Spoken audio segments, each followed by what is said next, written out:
नमस्कार सम्पूर्ण मिडियामा यहाँलाई हार्दिक स्वागत छ र यति बेला हामी इमाडोलमा रहेको इन्टरेक्टिभ 3D आर्ट म्युजियममा छौँ र अगाडि देखिराख्नु भएको छ एकदम लेजेन्ड सबैले मान्नुपर्ने व्यक्ति हुनुहुन्छ। प्रायः जसो सबैले चिन्नु भएको छ होला।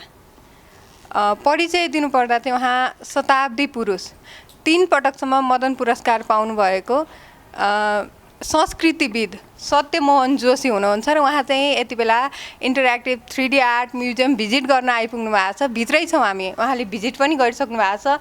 सत्यमोहनजी, यहाँलाई स्वागत छ सम्पूर्ण मिडियामा। धन्यवाद। आराम हुनुहुन्छ? ठिकै छ। कति वर्ष पुग्नुभयो ठ्याक्कै? अब 102 मा लागिरहेको छ। अब आउने वैशाखमा 103 पुग्छ। वाउ, यो उमेरमा पनि यति धेरै फुर्तिलो होइन?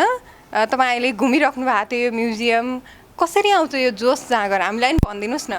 तपाईँहरूलाई नि स्वागत गर्नुहुन्छ, आउनु पऱ्यो नि, आइदियो भनेर। म आफै आएको थाहा पनि छैन होइन। यस्तो यस्तो छ भनेर भने, एकचोटि भिजिट गर्नुहोस् भनेर भने, यति होला जस्तो लागेको पनि छैन। पहिलोपल्ट देखेँ होइन, राम्रै लाग्यो। जसले परिकल्पना गर्यो उनीहरूलाई धन्यवाद। किनभने यो पनि एक किसिमको मनोरञ्जन मनोविनोदको निम्ति मात्र होइन, शिक्षाप्रद पनि हुन्छ। दुनियाँ कहाँ पुगिसक्यो, कहाँ पुगेर कहाँ पुग्यो होइन, त्यसको एउटा छनक एउटा आइडिया दिन्छ नि, त्यो विचार यस्तो हुन्छ, त्यसो रमाइलो हुन्छ। नत्र what is this life if full of cares we have no time to stand and stare हुन्छ। सधैँ यताउति गरे फुर्सदै छैन, यता लाग्यो। कहिलेकाहीँ यस्तोमा भिजिट गर्दाखेरि जीवन चाहिँ कहिलेकाहीँ मजा पनि गर्नुपर्ने रहेछ भन्ने थाहा हुन्छ। र तपाईँको निकै धेरै उमेर भइसकेको छ होइन, दर्शक आतुर पनि हुनुहुन्छ, धेरैको जिज्ञासा पनि छ तपाईँको जीवनशैली कस्तो छ, के गर्नुहुन्छ यो उमेरमा पनि भनेर अलिकति भनिदिनुहोस्। जीवनशैली भन्दा पनि यसैको टिका टिप्ने गरौँ न। सबैलाई मलाई लागेको कुरा, तपाईँले यहाँ एउटा ख्याक र कङ्काल पनि राखिदिएको भए आइडेन्टिटी हुन्छ नेपालको। You are missing it. सारा कुरा राख्यो होइन, एउटा ख्याक नेपालको एउटा कङ्काल राखिदिएको भए यति यसको एट्र्याक्सन हुन्छ कि सारा भिजिटर्स बाहिरको मान्छेहरूलाई तिनीहरूलाई हुन्छ नेपालको आइडेन्टिटी भनेको। तपाईँले चाहिँ यो 3D आर्ट त्यहाँ चार्ली च्याप्टेन राख्नुहुन्छ, त्यहाँ मदन कृष्ण हरिवंश राखिदिएको कस्तो हुन्थ्यो। त्यहाँ त्यो वाल्मिकी राख्नुभएको छ, त्यहाँ चाहिँ भानुभक्तलाई उभ्याइदिएको कस्तो हुन्थ्यो। त you have no idea, you are missing all this things. So I am very sorry. त्यो वाल्मिकीलाई राखेर वाल्मिकीलाई थाहै छैन होइन। भानुभक्त राख्यो भए एक दिन नारेर सत्य लोक पुगेका लोक गरौँ हिट भने त्यस्तो किसिमको भिजन आउँथ्यो, मिसन आउँथ्यो। अब यसलाई के दिन्छ?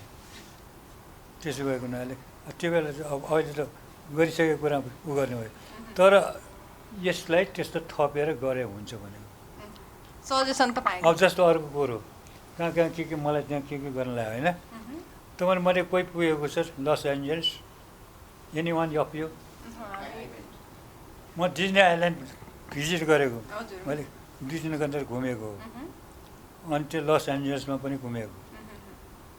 त्यहाँ चाहिँ एउटा माइकल एन्जल के एउटा गीत गाउने छ नि, निकै माइकल ज्याक्सन होइन। त्यो लस एन्जल्समा मेरो नातिले मलाई लिएर गयो। त्यो माइकल ज्याक्सनै उभिराखेको रहेछ त्यहाँ। मान्छे उसको जम्मै क्यारिकेचर जम्मै माइकल ज्याक्सनको रौँ पालेको यता पोस्टर जम्मै मूलबाटैमा बसिराखेको छ।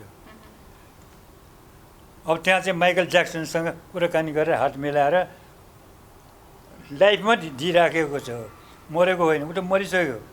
त्यहाँ भयो भने माइकल ज्याक्सनलाई हात मिलाएर यताउता कुराकानी। माइकल ज्याक्सन चाहिँ नकली माइकल ज्याक्सन मान्छे। यहाँ तपाईँको तस्बिर भयो, उसले चाहिँ त्यहाँ चाहिँ लस एन्जल्समा मान्छे खडा गरेर राख्यो। त्यस्तै आइमाई कोसँग कुन कलाकारसँग चाहिँ भेट गर्ने हो। अब त्यसपछि उसलाई दस्तुर एक दुई त्यहाँ डलर सलर के दिने आफ्नो ठाउँमा छ होइन। अनि तपाईँको भुइँमा पनि अनि त्यो पैसा राखेर नाउँसँग टिपिराखेको छ उसले, माइकल ज्याक्सन यो फल्ना भनेर। उनीहरूको चाहिँ त्यो देखिराखेको, त्यही गर्नुपर्छ भन्ने कुरो होइन। त्यो लाइफमा त्यस्तो पनि दिइराखेको मैले आफैले आए मान्छे उसमा ओन आएछ।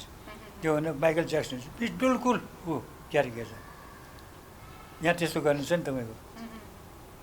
अब त्यहाँ चाहिँ प्रचण्ड दाल कहिलेका देखाउँछ नि क्यारिकेचरमा होइन।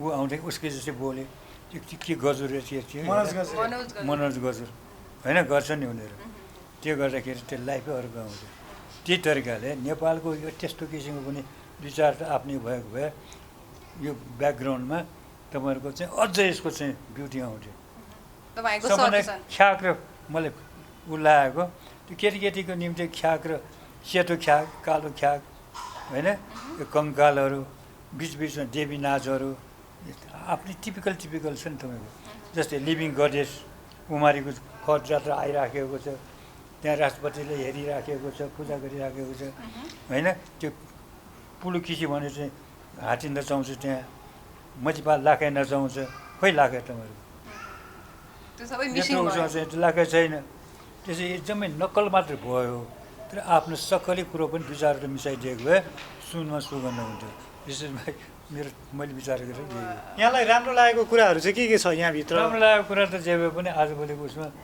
अब मान्छेमा दुनियाँ कहाँ पुगिन्छ सारा कुरा यसले त धेरै आइडिया छ नि होइन हामीहरू चाहिँ जाने ब्याकवर्ड छ भए पनि यो कुराहरू त भइराखेको कुराकै इक्जाम्पलहरू हुन् होइन त्यो क्रिटिसाइज गरेको त होइन नि त्यो पनि त्यस्तो पनि दुई चारवटा आफ्नै कुरा राखिदिएको भए नेपालीपन चाहिँ आउँछ कसैले केही भन्न पाउँदैन खास गरी विदेशीहरूको निम्ति एट्र्याक्सन हुन्छ कुरा गरेको त्यो भयो जस्तो माइकल ज्याक्सनको कुरा गरेँ म आफैले पनि माइकल ज्याक्सनसँग चाहिँ हात मिलाएर आएँ होइन म आफैले पनि त्यो आइमाहरूको कलाकारहरू पनि त्यस्तै छन् त्यहाँ बसिराखेका छन् एकचोटि भेटेर कुराकानी गर्नु त सबैलाई मनपर्छ होइन 10-12 डलरको कुरो त भएन त्यहाँ उसको हातमा राखिदियो उसले चाहिँ कचीमा राख्छ त्यसै त्यस्तै गरेर हिँडिरहेको त्यस्तो पनि छ भनेको नि यो चाहिँ त्यो भएन यो चाहिँ पिक्चरमा भयो होइन त्यो चाहिँ साँच्चीको मान्छे रियालिटी भयो रियालिटी त के हुन्छ त्यो पनि एउटा भ्रान्ति बस हो मान्छेलाई उ मात्र गर्ने हो जस्तो यस्ता म्युजियमहरू खोल्दा चाहिँ नेपालको संस्कृतिसँग विश्वलाई जोड्न चाहिँ के गर्न सकिएला? आफ्नो पनि राख्ने आइडेन्टिटी राख्ने आफ्नो देशको पनि बचाउ गर्ने हाम्रो पनि नभएको भएछ यस्तो छ भन्ने कुरा गर्ने बाहिर ल्याएको प्रविधिहरू जति टेक्नोलोजी हुन्छ जारी माथिल्लो डेभलप भइसक्यो यो 3 डाइमेन्सन हो नि यो होइन पानी पऱ्यो भने अझ चाहिँ सिनेमा देखाउँदाखेरि चाहिँ चस्मा लगाउनु दिन्छ पानी नै परिरहेको छ हराएर पानी परिरहेको ती आर्ट डेभलप गरेको त हो नि यसको चाहिँ अरू कुनै विशेषता त होइन हामीलाई चाहिँ नौलो लाग्छ नहेर्नेको मान्छेहरू होइन यो चाहिँ हेरिसकेको मान्छेहरू त्यो अब त्यो डिज्नी आइल्यान्डमा पनि त्यो डिज्नील्यान्डमा रेलीमा चढेर घुमाउँछ उसले 15 मिनट घुमाइदिन्थ्यो केटीलाई केबाट लिएर जाने ब्रिज तर्ने सारा कुरा गर्ने जङ्गल देखाउने जङ्गलबाट एक्चुअली त्यो चाहिँ मिनी टाइपको बोल्यो उसको कम्पाउन्ड धेरै भयो यति घुमाउँछ कि 3 घन्टा गएको चाल पाउँदैन कुनै खानेकुरो खायो यताउति गऱ्यो केटीको माल यतिकै चलिरहेको हुन्छ डिज्नील्यान्डको त्यही हो तपाईँहरूको चाहिँ यो चाहिँ के हो भने कहीँ म्युजियम छ एउटा सानो सेक्सन छ कहीँ ग्यालेरी छ कहीँ के छ त्यो हो एकै ठाउँमा भए पनि छरियो होइन उसको चाहिँ कम्पाउन्डै चाहिँ हेऱ्यो उसले डिज्नील्यान्डको लस एन्जल्सको र नेपालले चाहिँ यो आर्ट सेक्टरमा चाहिँ कतिको प्रगति गरिराखेको छ जस्तो लाग्छ तपाईँले अब धेरै देश घुमिसक्नुभयो होइन डिज्नील्यान्डको पनि कुरा गरिराख्नु भएको छ होइन अब आर्टमा पनि अनेक किसिमको हुन्छ नि यो पाब्लो पिकासोले एब्स्ट्रेक्ट आर्ट निकाले अहिले उसको आर्ट चाहिँ के हुन्छ यो नाक बङ्गाएर पनि आर्ट लेख्छ आँखा यसो गरेको पनि लेख्छ त्यो चाहिँ भनेको उसको हातै त्यस्तो कामै नलाग्ने आर्टिस्ट भनेर भन्ला त्यो होइन उसले पोख्त भएर टपमा पुगिसकेपछि उसलाई नयाँ बात दिए is am that is abstract art त्यसैले उसले आँखा जे गरे पनि हुन्छ जस्तै भने भाव प्रदान गर्यो प्लट होइन भावले प्रदान गर्यो तपाईँ विश्वका धेरै देश घुम्नुभयो तीमध्ये सबैभन्दा उत्कृष्ट लागेको आफूले आफ्नो देशको संस्कृति झल्किने खालको यो चाहिँ एकदमै राम्रो रहेछ भनेर कुन देशको लाग्यो तपाईँलाई? आर्ट म्युजियमहरू घुम्दा अथवा त्यस्तो त्यो भन्न सक्ने कुराहरू भनेर के काम लाग्यो हाम्रो पिसहरू लगेर देखाइराखेको ठाउँमा पेन्टिङहरू भयो मूर्तिहरू भयो होइन सार्छ नेपालको पनि त्यो आफ्नै ओरिएन्टल आर्टबाट देखाउँछ भनेर पूर्वीय दर्शनको पूर्वीय कलाकृति भनेर देखाउने हो राम्रो लागेर यताउति भन्ने होइन फलानु मुलुकमा नेपालको यस्तो यस्तो किसिमको लाखे नाच छ, त्यसको मुकुन्द यस्तो छ भनेर यस्तो देखाउनु भएको, बुद्धको मूर्ति यस्तो छ, फलानु यस्तो छ, यति पुरानो छ, यस्तो छ भनेर देखाउनु। त्यो उनीहरूको त्यो आर्टको दृष्टिकोण अर्कै, यो आर्ट चाहिँ अर्कै हो, त्यो होइन। र तपाईँले यहाँ आउनुभन्दा अगाडि चाहिँ यो हुन्छ नि यो प्लेसको इमाडोलमा रहेको 3D इन्टरेक्टिभ आर्ट म्युजियमको बारेमा चाहिँ थाहा पाउनु भएको थियो? थाहा छैन मलाई। यहाँ एउटा स्विमिङ पुल थियो, त्यहाँसम्म आएको छ। र आउँदा चाहिँ कस्तो लाग्यो त? तपाईँले के एक्सपेक्टेसनको साथ आउनु भएको थियो यहाँ होइन? रियालिटी कस्तो पाउनुभयो? के सोचेर आउनु भएको थियो? के भन्यो कल्पना गर्ने कुरा त्यस्तो केही छैन। तपाईँले नेपालको अरू म्युजियम पनि घुम्नुभयो होला होइन? जस्तो अब कला संस्कृतिको कुरा गरिराख्दाखेरि चाहिँ त्यस्तो कुनै ठाउँ छ जुन चाहिँ एकदम आफ्नो कला संस्कृतिलाई जगर्ना गरेर चाहिँ यो चाहिँ मलाई एकदमै मन परेको म्युजियम हो भन्ने कुनै छ तपाईँलाई? अर्कै हुन्छ। जस्ट एज फर इक्जाम्पल केही दिन अगाडि यहाँ भीमसेन थानमा त्यो ढल बनाउँदाखेरि एउटा ठुलो अभिलेख ढुङ्गामा कोरिएको पाइयो, त्यहाँ प्रदर्शन गरिराखेको छ 15-20 दिन अगाडिको कुरा होइन।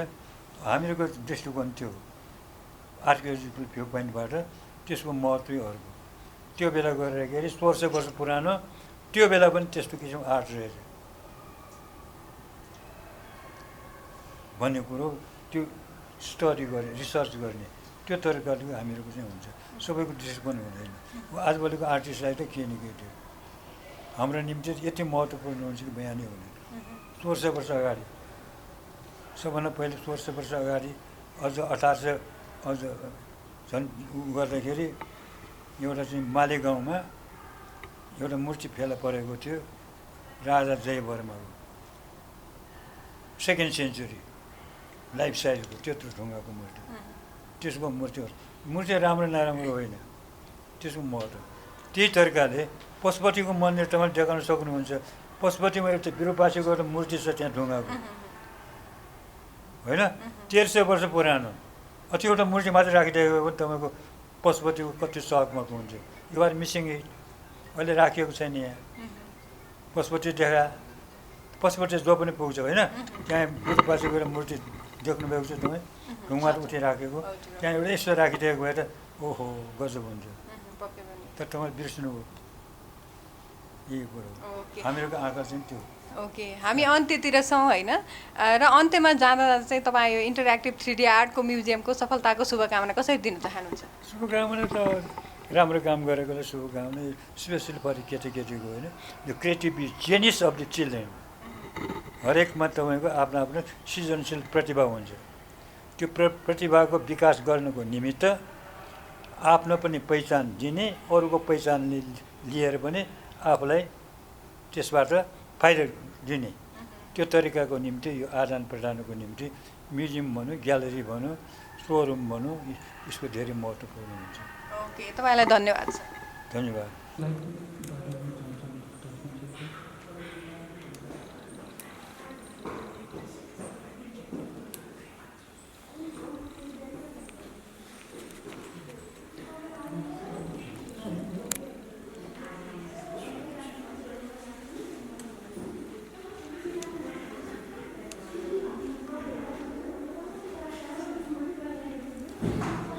यही होला।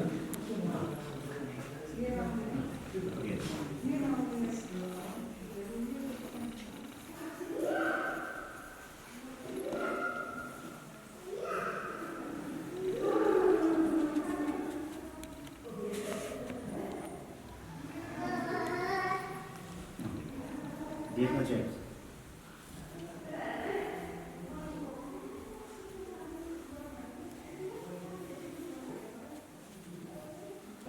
अनि 20 हो? 20।